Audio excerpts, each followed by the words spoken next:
영어로 1월을 제뉴얼이라고 하는 말을 쓰죠. 제뉴얼이라고 하는 말은 라틴어 야누스에서 왔는데, 그 야누스는 로마 신화에 나오는 신인데 문의 신입니다. 문의 신. 그래서 문지기 신이다라고 이야기하는데, 이 두 개의 얼굴을 가지고 있다라고 하는 것이죠. 그래서 앞에 얼굴, 뒤에 얼굴이, 문은 이렇게 앞뒤문이 다 다르지 않습니까? 그것인데, 이것이 무엇이냐? 1월달이라고 하는 것이 어떻게 보면 작년 13월인 것 같은 거죠. 그렇죠? 작년에 12월 달 끝난 게 아니라 작년하고 해는 바뀌었다지만 뭐 이렇게 바뀐 것 같지 않다라고 생각하면 이제 2024년도 13월을 보내고 있는, 12월이 아니라 13월을 보내는 듯 하지만 또 이렇게 돌이켜 보면 그래도 새해가 바뀌었네라고 하면서 1월 달이면 그래도 올해는 내가 어떻게 지내야 될까, 어떤 마음을 가져야 될까라고 하는 그런 계획을 세우고 마음을 다잡게 된다는 거예요. 그래서 양면 2024년도가 끝난 것 같지도 않고, 또 그렇다고 2025년도가 시작됐는데 어떻게 할 수 없는 이런 모습을 가지고 있다라고 하는 것이 1월의 특징이라고 하는 것입니다. 아마 우리 성도님들도 마찬가지일 거예요. 눈 오는 기도 그렇지 1월 달 된기 이렇게 다가오지 않을 때도 있지만, 어쨌든 새해를 하나님이 허락해 주셨습니다. 새해를 허락해 주셨는데, 새로운 한 해 우리 성도님들이 지난해보다 더 풍성하고 놀라운 은총을 누리시기를 바랍니다. 하나님께서 하나님을 더 가까이 하는 시간을 많이 가지시고, 하나님을 만나는 시간이 늘어나시고, 또 하나님의 주시는 감동이 우리 가슴을 뛰게 하는 귀한 역사를 감당하시는 한 해가 되시기를 간절히 주님의 이름으로 축복합니다. 기업의 컨설턴트라고 하는 분이 셀러리맨이 실패하는 7가지 유형이다. 즉 직장 생활하는데 이렇게 하면 실패하는 것이다 라고 하는 것을 어느 사부에 기록한 것을 봤어요. 그 사부에 어떻게 기록을 하느냐, 아마 기존에 우리가 생각했던 것이 이렇게 좀 흔들리는, 그래서 아마 이 자리에 계신 분들은 대부분 그것을 이해하기가 쉽지 않습니다만은, 실질적으로 셀러리맨, 직장 생활하는 우리 젊은이들이라든가 직장인들은 이 말에 상당히 집중해서 주의를 듣고 생각을 해봐야 된다라고 하는 겁니다. 왜 그러냐? 이 내용이 전혀 다른 것인데, 첫 번째 내용은 어떤 말이냐라고 하면은, 말 없이 묵묵히 일하면 틀림없이 실패한다. 우리가 보면은 말 없이 묵묵히 일하는 게 어때서 그래? 그게 최고지 라고 이야기하는 것인 과거의 방법인데, 요즘 직장에서 말 없이 일해서는 안 된다는 거야. 어떻게? 말 많이 일해야 된다는 거야. 말 많이. 그래서 이 말 많이라고 하는 것은 이제 황소처럼 일하는 게 좋은 사회가 아니라, 이 사회가 급변할 때에는 소통을 많이 해야 된다는 거야. 말을 많이 해야, 소통을 많이 해야 된다는 거야. 저 사람이 무슨 생각을 하는지, 내 생각이 무엇인가라고 하는 것인가라고 하는 것을 주고받으면서 시적절하게 판단하고 활동을 해야지, 말 안 하고 일만 하고 있으면 도대체 알 수가 없으면 발전할 수 없다라는 것은, 오히려 말 없이 일하는 것은 정보화된 사회에서는, 변화무쌍한 사회에서는 실패한다. 그 다음에 두 번째 보면 전략밖에 모르면 반드시 실패한다. 이 역사적인 진리, 전략해야지 미덕인데 전략을 하면 실패한다는 거예요. 우리 삶 가운데 전략하면서 살아야 되는 게 마땅한 거죠. 그러나 회사에서 전략을 목적으로 한다라고 하는 것은, 회사라고 하는 것이 이윤 창출을 목적으로 하는데 전략하는 게 목적이 아니라는 거예요. 어떻게 해요? 돈과 에너지를 과감히 투자를 해서 더 많이 벌 것을 이야기해야지, 전략해야 된다, 망할 거 무서워 전략해야 된다라고 하면은 이게 안 된다네요.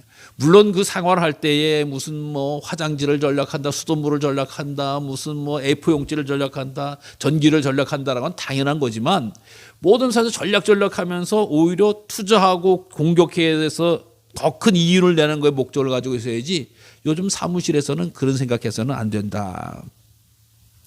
또 돌다리도 두드려보고 건너면 늦어진다. 돌다리로 건너면 늦어진다. 이 정보화 시대에는 빨리빨리 가는 게 우선이다. 즉 선점을 하는 게 우선이다. 그래서 세계 최초라든가, 아니면 국내 최초라고 하든가, 아니면 업계 최초라고 하는 것에 대해서 이득이 되게 많다는 거예요. 그래서 혹시 불안하더라도 먼저 우리는 최초다라고 이렇게 하면서 출발을 해놔야지, 기다리고 있으면 다 이미 딴 사람들이 다 해먹고 나서 나에게 돌아올 게 없다라고 하는 이야기예요. 그래서 이 회사 사람들은 직장 생활에 있어서는 돌다리로 두드려보고 건너면 늦다. 그 다음에 상사의 명령에 절대 복종해서는 반드시 실패한다. 여러분 직장 생활이라고 하는 것이 선배들, 상급자들, 상사들의 이야기들을 잘 따르면 잘 되는 거다라고 하는데 이미 그런 시대는 지났다는 거야. 윗사람들의 이야기 생각을 하는 것이 아니라 내가 스스로 성과를 내고 연구를 내지 못하면 실패한다는 거예요. 이미 선배들에게 성가들의 이야기라서 받아서 준비하던 그 시대는 지나갔다는 거야. 내가 연구하고 내가 준비하고 내가 노력해야지 선배들이 상사들이 이렇게 준비했어라고 하는 것은 이미 직장 생활에 있어서는 구닥다리가 됐다. 다음에 웃지 않는 자는 실패한다라는 거예요. 여러분 웃으면 복이 오죠. 최후에 웃는 자가 승리한다라고 하는 말도 있지만 웃는 자가 승리한다. 승리한 다음에 웃는 게 아니라 웃는 자가 승리한다는 이야기예요. 뭐세요? 웃으면서 일해야지 사람도 만나고 리더십도 발휘한다라고 하는 것이죠. 그래서 웃으면서 모든 일을 감당하는 자가 성공한다. 또 핸디캡에 민감한 사람이 실패한다. 지금 무슨 얘기냐? 나의 약점을 갖고 있는데 거기 너무 반응하지 말라는 거야. 내가 많이 못 배워서 내가 혹은 신체가 불편해 또 나는 어느 지역 출신이야 또 나는 뭐 이런저런 뭐 여러 가지 내가 부족한 게 많아 라고 해서 자기의 약점은 모든 사람이 갖고 있는데 거기 너무 집중하지 말라는 거예요. 과도하게 자기 약점에 집중하다 보면 그것만 방어하려고 하고 그거에 대해서 어떤 열등감도 드러나고 그러면 성공할 수가 없다는 거예요. 그래서 핸디캡에 너무 민감하면 실패한다. 또 과거에 집착하면 실패한다라고 하는 거예요. 요즘 환경이 하루 다르고 몇 달 다르고 그렇게 바뀌는데 과거에만 자꾸 집착하면 실패할 수밖에 없고 야 이게 과거에 어땠더라라고 하는 거 집착하는 것보다 이게 미래에는 어떻게 될까라고 하는 미래지향적인 생각을 하는 사람들이 성공을 한다라고 하는 이런 이야기를 이 회사를 연구하는 기업을 연구하는 사람이 발표한 7가지의 모습이었습니다. 그래서 실패하는 7가지라고 하는 거예요. 자, 오늘 왜 이렇게 실패하는 얘기로 시작하느냐라고 말씀을 드리면 우리 신앙생활 속에서도 뭔가 좀 다르고 변화시켜야 되는 말씀을 드리고 싶은 거예요. 저는 무슨 얘기냐? 성경이 말씀하시는 복, 성경이 말씀하시는 복이 과연 어떤 복인가라고 하는 것에 대해서 함께 은혜를 나누는데 특별히 오늘 사도 바울이 감옥에서 에베소 지역에 있는 성도들에게 예수 믿어서 받는 신령한 복이 있다라고 하는 것을 말씀해 주고 있는 거예요. 즉 이 세상을 살아갈 때 우리 구약적인 복은 신명기서의 복은 하늘에서도 주시는 복은 지형이 넓어지고 자녀가 잘 되고 소출이 많아지고 건강이 잘 되어지고 뭐 승승진하고 귀한 취업에 복을 받고 뭐 이렇게 이야기하는 것이 우리 세상의 복이다라고 말씀해 주고 있어요. 그래서 들어가도 복을 받고 나가도 복을 받고 들에서도 복을 받고 앉아도 복을 받고 일어서도 복을 받고 뭐 별의별 복을 다 받는다라고 하는 것이 율법적인 복이었어요. 그래서 하나님이 그 복을 주시겠다라고 약속해 주시고 실제적으로 계속 부어주시는 것을 보게 됩니다. 그렇지만 이제 우리가 예수님 믿어서 받는 복이 과연 무엇일까라고 하는 것을 사도 바울은 에베소 성도들에게 말씀해 주고 있는 거예요. 여러분 오늘 우리가 이렇게 이야기하는 세상의 복이라고 하는 것을 이야기하는 복을 싫어할 사람 아무도 없어요. 그리고 그것을 구하는 것은 우리 기독교인들뿐만 아니라 새해를 맞이해서 신년 토종비결 사주 뭐 운세 보는 사람들 다 그거 바라는 거예요. 올해는 무슨 뭐 승진할 건가? 올해는 무슨 재산이 잘 될 건가? 올해는 건강이 어떨 건가? 올해는 뭐 취업이 어떨 건가? 올해는 무슨 사업이 어떻게 될 건가? 사업은 어떤가? 별의별 다 땅에서 잘 될 것에 대해서 관심하고 있고 기대하고 있고 소망하고 있습니다. 우리도 예외는 아니에요. 땅을 살아가는. 그렇지만 그것으로만 만족하는 것이 아니라 사도 바울이 예수 안에서 있는 받는 복이 특별한 복이 있는데 이것을 바로 성도들에게 알려주고 싶다. 성도들은 알아야 된다라고 하는 것을 말씀해 주고 있다. 이 복에 대해서 우리 믿음의 성도들이 놓쳐서는 안 된다라고 하는 것을 말씀해 주고 있어요. 그래서 어떻게 보면 에베소서 1장 1, 2절은 사실 그냥 편지 글이기 때문에 인사말이에요. 인사말이고 이 3절부터 이 14절까지는 거의 한 문장으로 그냥 이 사도 바울이 그냥 쫙 써내려간 그런 말씀이에요. 이게 바로 신령한 복에 대해서 먼저 말씀해 주고 싶은 거예요. 에베소 교인들에게. 즉 하나님의 백성들에게, 하나님 예수 안에 있는 자들에게는 이런 신령한 복이 있고 이것을 더 중요하게 기억해야 된다라고 하는 것을 말씀해 주고 있거든요. 그래서 제일 먼저 뭐라고 이야기합니까? 찬송하리로다. 찬송하리로다. 뭘 찬송해야 되냐? 우리가 물론 하나님의 백성으로 지음받은 것 찬송해야 되는데 찬송할 일이 있다라고 하는 거예요. 찬송하세요. 먼저 이 서양 뭘 찬송해야 될까요? 뭘 경배할까요? 뭘 감사할까요? 우리에게 신령한 복을 주셨습니다. 신령한 복을 주셨어요. 아, 그래요? 우리는 복받은 자입니다. 라고 이야기하는 거예요. 아니, 감옥에 갇혀있는 양반이 밖에 있는 사람한테 뭔 복을 얘기하겠어요?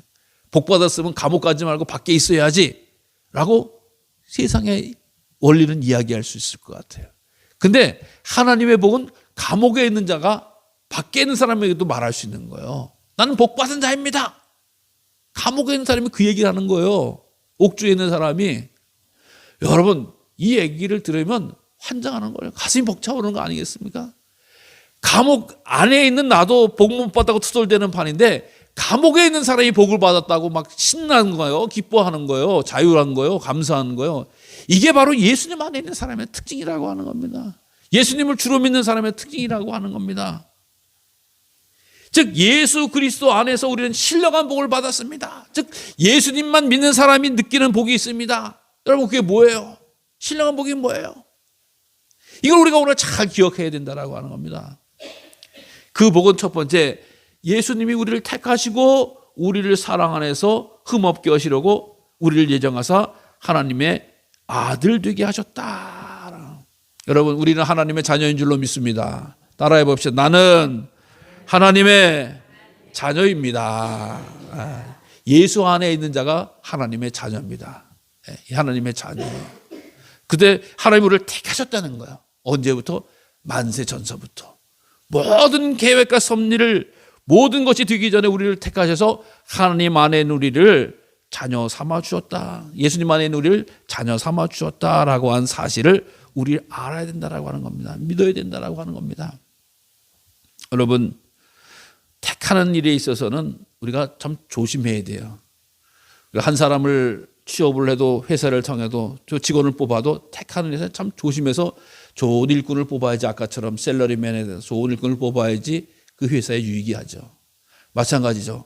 우리가 정말 시장에 가서 뭘 살라 해도, 동태 한 마리를 살라 해도 눈이 썩은 놈을 고르는 게 아니라 초롱초롱하고 탱글탱글하고, 또 가서 배추 한 포기를 사더라도, 무 한 덩어리를 사더라도 뒤져보고 앞뒤보고 뒤져보고 싱싱한지 아닌지, 죽지 않은 건지 살아있는 건지 다 살펴보고 다만 돈 1,000원에도 사용하는 것이, 선택하는 것이 우리의 모습 아니겠어요?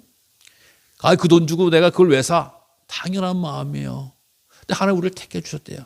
그러면 우리는 싱싱하고 탱탱하고 아름답고 건강하고 거룩하고 의로워서 우리를 택하셨냐? 아니라고 하는 겁니다. 아니라고 하는 겁니다. 이 말씀을 고린도전서에서 뭐라고 이야기하느냐? 하나님께서는 세상에 미련한 것을 택하셨다. 또 하나님의 세상에 약한 것을 택하셨다. 천한 것과 멸시받는 것을 택하셨다. 라고 말씀해 주고 있습니다. 그래서 우리는 하나님 앞에 자랑할 것이 없다. 라고 이야기를 하고 있습니다.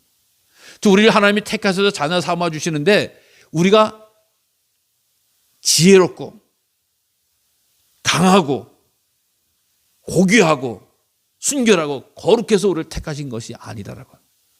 부족하고 연약하지만 우리를 택하셨다라고. 왜? 우리를 사랑하시는 게 컸어. 여러분, 우리나라가 경제적인 큰 발전을 이뤄서 정말 세계 어디 가서들이 한국의 위상이 높아지고 있는 건 알죠. 그래서 한국 여권이라고 하는 파워, 여권 파워라고 이야기해서 세계 어디 나든지 한국 여권을 가지고 있으면 비자도 안 받고 들어갈 수 있는 나라가 참 많이 있고 참 유용하잖아요. 그래서 한국 사람과 결혼했던 외국인 신부가 자기네 원래 나라의 여권을 가지고 있으면 불편한 거예요. 한국 사람들 막 남편은 막 애들은 막 들어가는데 자기는 그 여권에 자기가 어느 나라에서 시집 왔는지 그 나라 여권이 걸리면 세세하게 심판을 심사를 하고 막 완전 걸리게끔 막 귀찮거든요. 그러니까 이 부인들이 외국인 부인들이 견디질 못해서 나도 한국 사람 되겠다라고 해서 귀화 시험을 봐가지고 한국 여권을 받으면 너무 좋아하는 거예요. 왜 이제 가족들이 어디 가더라도 그냥 축축축 통과하니까 너무 좋은 거예요. 여러분 근데 이 한국에 이렇게 위상이 좋아졌는데 아직도 좀 부족한 게 뭐야? 아기들을 입양 수출국이잖아요. 아기들. 우리나라 사람들이 심정 속에서는 이 입양 문화는 정말 아직도 멀잖아요. 근데 입양을 해외로 많이 보내잖아요. 해외를 많이 보내요. 근데요, 해외에서 한국에서 입양하는데 입양했는데 탁 와가지고 애가 뭐 키가 크거나 외모가 눈이 똘망똘망하거나 코가 오똑하거나 똘똘하거나 이쁜 애들도 또 남자애거나 여자애거나 그런 애들을 다 데리고 가는 사람도 있지만 참 신기한 거는요. 한국에 와가지고 입양을 할 때 장애 있는 애들을 뇌성마비라든가 신체적인 장애가 있어서 심각한 장애가 있어서 어떻게 보면 일반적인 생활하는데 큰 결함이 있는 그런 아이들을 데리고 가는 부모가 있어요. 참 이해가 되지 않는 거예요. 기왕이면은 똑똑하고 예쁘고 귀엽고 그런 애들을 데리고 가서 입양해야 될 것 같은데 왜 장애가 있어서 평생 짐이 돼서 어떻게 보면 그를 낳은 부모조차도 버리는 애들인데 그 외국인 사람들은 와서 그 장애아를 데리고 갈까? 그런 애들만 또 이렇게 그럴까? 나쁜 의도 가는 게 아니었어요. 그 인터뷰를 해보고 10년 깊숙이 문의를 해보면 뭐냐는 줄 아세요? 그 아이가 장애가 있기 때문에 그 아이가 살아가지 못할 부분을 내가 대신해 주는 게 너무 기쁘다는 거예요. 대신 손발이 되어주고 입이 되어주고 귀가 되어주고 눈이 되어준다라고 하는 것이 그 입양하는 부모에게 기쁨이 된다는 거예요. 놀라운 일이지 않습니까? 우리는 자녀들 건강하고 튼튼한 애들 데려다가 유익을 하는데 근데 연약하고 부족한 애들을 데려다가 가다가 그걸 도와주는 게 내 기쁨이라는 거예요. 너무나 감사하다는 거예요. 행복하다는 거예요. 여러분 주님이 그 말씀을 하시는 거예요. 우리는 똑똑하지 못하고 미련하기도 하고 고집쟁이기도 하고 죄 가운데 있기도 하고 더럽기도 하고 부족하지만 우리를 사랑하셔서 그 죄를 씻어주고 세워주고 구원해 주시기 위해서 사랑해 주신 하나님의 사랑이 우리에게 있다라고 하는 이야기예요. 얼마나 감사한 일이에요. 그러면서 우리를 자녀 삼아 주어서 하나님의 자녀로 삼아 주셨다라고. 착각해서는 안 돼요. 하나님의 자녀가 된 우리가 하나님 아버지라고 부를 수 있는 것이 나의 권리고 나의 특권이 되어지는 것은 하나님의 사랑에 의해서 나의 부족과 허물은 다 감춰주시고 나를 자녀 삼아주신 하나님의 놀랍고 큰 은혜인 줄로 믿으시기를 바랍니다. 하나님 그 사랑을 우리에게 베풀어 주시는 거예요.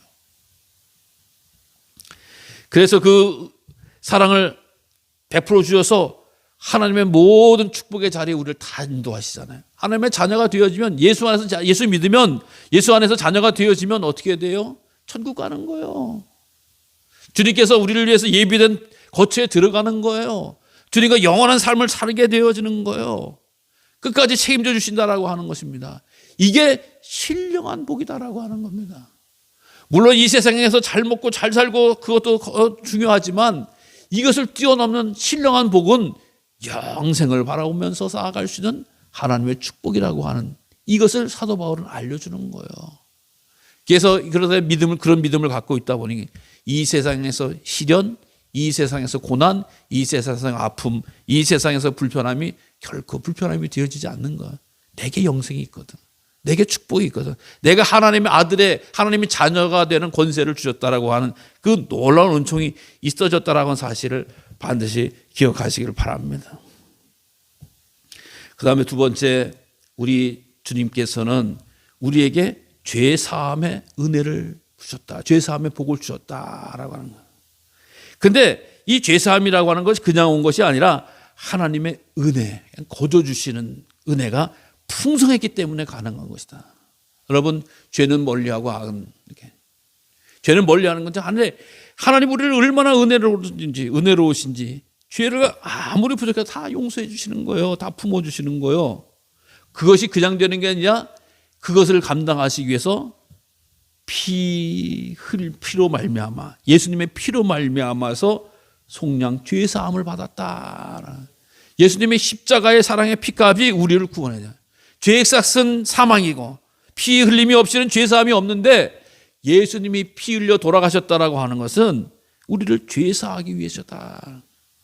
여러분, 이 세상에 어떤 종교가, 어떤 교주가, 어떤 지도자가 남의 죄를 위해서 자기를 희생시켜서 돌아가신 분이 어디 있습니까? 다 그냥 신들이라고 하는 존재는 다 화날까봐 무서워해가지고 다 사람들 보고 엎드리라고 하는 것이지, 정말 우리를 사랑하셔서 내가 피 흘려서 너의 죄값을 대신하겠다라고 하는 이론과 내용은 아무도 없다라고 하는 겁니다. 그러니까 예수님만이 우리를 피 흘려 돌아가신 분이시고, 피 흘려 돌아가실 뿐만 아니라 그 예수님만이 우리의 죄를 정말 흰눈보다 더하게 씻어주신 주님이시라고 하는 사실이에요.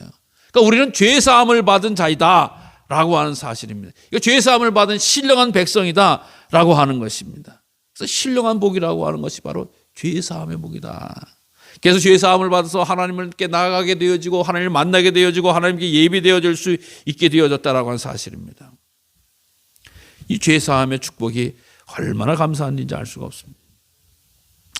작년 12월 29일 날 미국의 대통령 지미 카터라고 하는 분이 100살에 돌아가셨어요. 올해 살았으면 101살이 됐겠죠. 근데 그분이 부부 금술이 참 좋은 분으로 소문이 났어요. 신앙도 물론 좋으신 분이었죠. 근데 그분이 어느 날 하버드 대학에서 강의를 하셨어요. 강의를 학생들이 질문하는 거야. 에이, 미스터 프레젠트, 당신은 어떻게 두 부부가 관계가 이렇게 좋습니까? 금술이 좋습니까? 라고 이야기를 했다고 그럽니다. 물어봤대요. 그러니까 부부 금술이 좋은 비결이 뭐예요? 그렇게 장수하시면서 물어봤다니까 이 대통령이 지금 카터 대통령이 잠깐 생각하더니 그건요 아마 우리 부부가 30%의 사랑이 있고 70%의 용서가 있기 때문에 우리가 금술이 좋은 것 같습니다.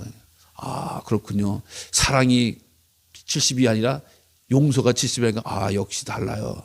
그랬더니 그 얘기를 쭉 듣고 있던 그 부인 로잘린 여사가 손을 딱 들게, 여보 해서 왜요? 그러니까 30% 사랑이 아니에요. 10% 사랑과 90% 용서가 있기 때문에 우리가 이렇게 사는 거예요. 라고 이야기를 했다라는 거예요. 여러분, 금술 좋은 부부도 용서하지 않으면 금술이 깨지는 거라는 얘기를 하는 겁니다. 그러니까 용서라고 하는 것이 얼마나 중요한지 알 수가 없어요. 아이고, 내가 참으니 용서해 주니까 살지. 이게 사람의 모습이라고 하는 거야. 다 따지고 들면 살지 못한다는 거예요. 사랑하는 성도 여러분, 사람도 관계에 있어서 이렇게 용서가 큰데 우리 주님은 우리를 용서하시기 위해서 완전히 자기를 버리신 분 아니겠습니까? 그러니까 주님은 우리를 100% 사랑하시고 주님은 우리를 100% 용서하신다는 사실을 기억하시기를 바랍니다. 그래서 이 용서의 은총이 나에게 있다, 나에게 죄 있다라고 하는 사실이 얼마나 감사한지 알 수 있어요. 그러니까 죄 사함의 축복을 받은 자다. 하나님의 거룩한 자리에 나가게 되어졌다라고 하는 겁니다. 그 다음에 우리 믿음의 자녀들에게 있어서의 축복은 바로 성령의 인치심을 받았다. 구원의 복음을 듣고 우리 안에 약속의 성령의 인치심을 받아 성령님이 내주하신다라고 하는 겁니다.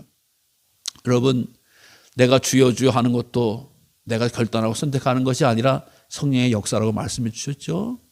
성령이 함께 하셔야지만이 찬송할 수 있어요. 성령이 함께 하시면이 기도할 수 있어요. 성령이 함께 하셔야지 말씀 들을 수가 있는 겁니다. 예? 성령 함께 하시면 말씀 듣는 시간에도 딴 나라가 있고 딴 생각하고 있고, 성령이 함께 하시면 기도하면서도 얼마를 벌까 얼마를 잃을까 계산하고 있고, 성령이 함께 하지 않으면 찬송하면서도 어떤 놈 내가 돌아가서 손 좀 봐줘야지 라고 하면서 찬송하는 게 사람의 모습입니다. 그러나 성령이 함께 하실 때에 진심과 진정으로 주님을 찬양하고 경배하며 기도하면서 우리의 삶을 맡겨나갈 수 있게 되어준다라고 하는 겁니다. 성령께서 우리를 자녀 확실히 삼으셔서 우리를 품에 안으시고 인쳐주셨다라고 하는 게 뭐예요? 성령께서 우리의 삶을 인도해 주신다라고 하는 거예요. 책임져 주신다는 거예요. 주장해 주신다라고 하는 거예요. 성령님은 놀라운 거죠. 우리가 믿고 의지하는 만큼 우리에게 은총과 자비와 사랑을 베풀어 주시는 분인 줄로 믿으시기를 바랍니다. 늘 성령님을 근심시키게 하드리고 걱정시키게 되고 그런 모습으로 살아가서는 안 된다라고 하는 것을 말씀해 주고 있는 거예요. 그래서 예수 그리스도 안에 성령님과 동행할 수 있는 것은 귀한 복이에요. 내가 가지 않으면 성령이 오지 못한다라고 하는 것처럼 내가 갈 때에 십자가에 달려 돌아가시고 부활하실 때에 약속하신 성령이 오셔서 우리에게 가슴을 뜨겁게 하시고 믿음 생활을 할 수 있도록 도와주시고 인도해 주셨다라고 하는 겁니다. 그러니까 그 하나님에 대해서 우리는 감사와 영광만 돌릴 수밖에 없다는 사실을 기억하시기를 바랍니다. 사랑하는 성도 여러분, 새해를 맞이해서 출발했습니다. 새해 우리에게 하나님께서 귀한 복, 이 땅의 복도 많이 주셔야 될 줄로 믿어요. 올 한 해도 정말 우리가 하나를 뿌리면 100배, 60배, 30배의 복을 받게 되어지고 여태껏 두드려왔던 것이 좀 문이 열려지기도 하고 약해졌건 강건하게 일어서게 되는 그런 복도 받아야 되지만 이미 예수 안에서 내게 주어진 귀한 축복, 하나님 나를 자녀 삼으셔서 영원한 하나님 나라의 백성으로 택해 주신다는 사실, 또 주님께서 우리에게 죄사함의 비밀을 허락해 주셔서 내가 때때로 무너지더라도 나를 책망하지 아니하시고 용서해 주시면서 나를 연락해 주신다는 그런 사실, 또 성령께서 나를 늘 주장하시고 인도해 주시면서 보호해 주신다는 사실. 그래서 나는 성령님을 근심시키는 자가 아니라 성령님께 물어보고 기도하고 간구하고 의지하면서 나가야 돼서 나의 인생을 건강하게 지켜준다는 사실을 우리는 늘 기억하면서 이 신령한 복을 귀하게 여기시기를 바랍니다. 잊어버리지 마시기를 바랍니다. 앞부분에도 말씀드렸잖아요. 과거의 셀러리맨들이 최고로 생각했던 것 집착해서 있어봤자 실패하고 안 된다는 거예요. 새로운 복을 가지고 새로운 눈과 마음을 가지고 이제 땅의 것을 해석해 나가요. 신령한 복을 가지고 이 땅의 복을 해석해 나가고 지휘해 나가고 주장해 나가야지 우리가 율법적인 복에 이 땅의 복에만 맺혀져 있다라고 하면 어느새 하늘의 영원한 복을 놓치는 우를 범할 수 있다는 사실을 기억하시길 바랍니다. 하나님, 내게 주신 신령한 복을 예수 안에서 먼저 기억하게 하시고 먼저 알게 하시고 먼저 믿고 확신하게 해주셔서 내가 어떤 순간 무슨 일을 당하더라도 나는 결코 복 없는 자가 아니라 복이 충만한 자고 내 복은 영원한 자고 이 땅에 그 누구도 빼앗을 수 없는 신령한 복이 바로 나에게 있다라는 사실을 늘 고백하시고 인정하시고 또 감사하시고 자유할 수 있는 우리 모두가 되시기를 간절히 주님의 이름으로 축원합니다. 하나님 감사합니다.